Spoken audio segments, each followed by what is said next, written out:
안녕하십니까. 민주통합당 청년비례대표 예비후보 김영웅입니다. 제가 오늘 여러분께 소개해드릴 법률안은요, 사회복지 통합정보 시스템 운영 및 이용에 관한 법률안입니다. 먼저 이야기를 하나 들려드리겠습니다. 여기 한 식당이 있습니다. 많은 손님들이 찾는 식당인데요, 이곳의 음식이 맛있기로 굉장히 소문이 나 있습니다. 다녀온 사람들은 저마다 내 입맛에 정말 딱 맞는 요리다, 그토록 먹고 싶었던 맛이다, 그리고 살아가면서 이 식당의 음식은 꼭 먹어봐야 되는 음식이다, 칭찬을 아끼지 않습니다. 그런데 그 식당에 다녀온 이 여자분은 왜 이렇게 화가 나 있는 걸까요? 그렇습니다.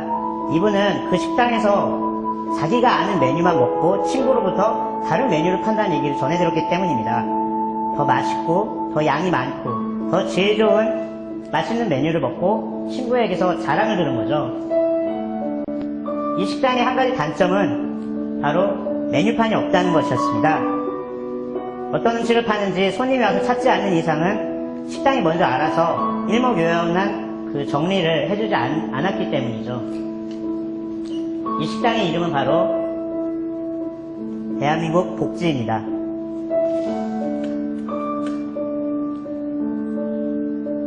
보시다시피 대한민국 복지 굉장히 많은 정책들이 있습니다.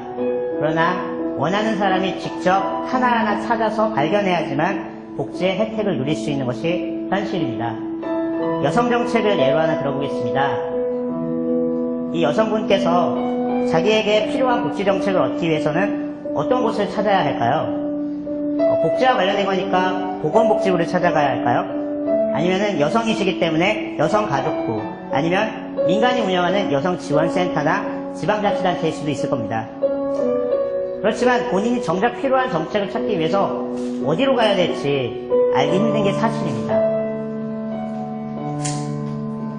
대한민국 복지에는 다양한 메뉴들이 마련되어 있습니다. 여성 일자리, 출산, 양육, 보육, 양성평등, 미혼모 지원 등 셀 수 없이 많은 법률들이 새롭게 만들어지고 개선되어지고 있습니다. 만약 서울 거주하는 30대 미혼 여성을 위한 임대주택 정책을 찾겠다라는 의문을 가지고 작업을 시작해 보도록 하겠습니다. 일단 여성분이시고요, 본인이 30대라는 연령을 선택한 다음에 거주 지역을 선택하고 자기에게 맞는 정책을 선택하면 아주 손쉽게 본인에게 맞는 복지 정책을 찾을 수 있을 것입니다. 여성뿐만이 아닙니다. 임산부, 노인, 어린이, 장애인 등 다양한 계층의 복지를 요구하는 수요층께서 간단하고 편리한 방법으로 복지 정보를 접할 수 있는 시스템을 만들어주면 힘겹게 찾지 않아도 되는 것이죠. 보시다시피 각 정부 지자체단체라든가 또 민간센터에서 저마다의 복지 프로그램과 정책을 소개하고 또 사람들에게 알리고 있지만 과연 나한테 필요한 정책이 무엇인지 알 길은 없습니다. 그래서 제가 마련한 법률이 사회복지 통합정보 시스템 운영 및 이용에 관한 법률안입니다. 먼저 이 법안을 저희 48명 청년 비례대표 후보들에게 소개하고 공동 발의를 요청했을 때 74%에 달하는 36명께서 기꺼이 공동 발의에 동참해 주셨습니다. 보시는 것은 각 후보들께서 저에게 격려의 문자 메시지를 남겨준 내용입니다. 많은 청년들이 공감하고 있고 보편적 복지에 있어서 꼭 필요한 것은 바로 통합된 사회정보 시스템이라는 것을 간증하는 내용이라고 할 수 있겠습니다.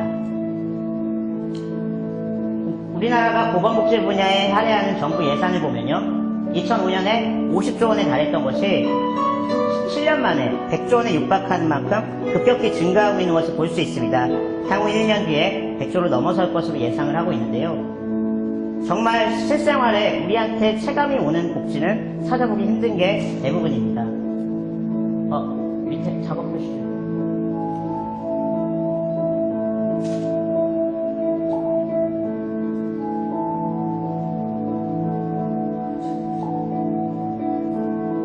X 눌러주시네. 다시 화면만 눌러주시네. 저는 이곳의 통합정보 시스템에 실제 최근에 사례를 하나 경험했습니다.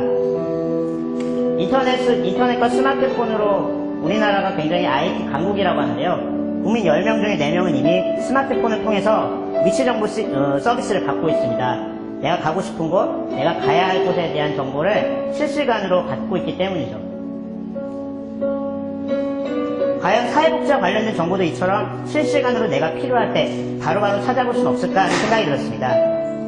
그래서 저는 지난해 휠체어, 스쿠터, 유모차 등 바퀴 달린 이동수단을 통해서 생활하는 사람들에게 보다 유용한 위치정보 서비스가 있다면 얼마나 좋을까라는 생각으로 휠맵이라는 소프트웨어 개발에 나서게 되었습니다. 소상공인진흥원에서 진행하는 아이디어 상업화 지원 사업에 채택되었고요. 정부로부터 총 2,700여만 원의 사업비를 제공받아서 실제 소프트웨어를 개발을 완료하게 이르렀습니다.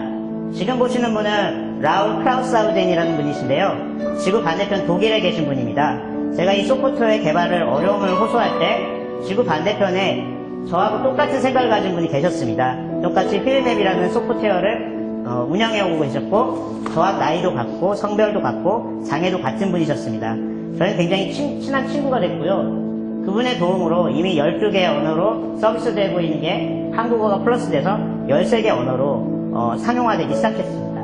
그래서 지금 웹사이트는 물론이고요. 이렇게 스마트폰, 모바일 홈페이지로 많은 장애인분들께서 편의 정보를 주고받으면서 보다 가까운 곳에 편리한 곳을 정보를 얻고 계십니다. 사회복지의 가장 근간을 이루는 법 중에 두 가지 큰 틀이 사회복지사업법과 사회보장기본법이 있는데 법 조항을 살펴보면 사회복지 업무에 관한 전자와 내용은 있지만 사회복지 정보, 실제 수혜자가 받아야 하는 사회복지 정보에 대한 전자와 내용은 담겨있지 않습니다. 이렇게 만든 분산된 사회복지 정보를 사회복지 통합정보 시스템을 통해서 한데 묶는다면 정말 우리 모두 누구 하나 배제되지 않고 함께 잘 사는 나라로 나아갈 것이라고 생각을 해서 법안을 만들게 되었습니다. 지금까지 들어주셔서 감사합니다.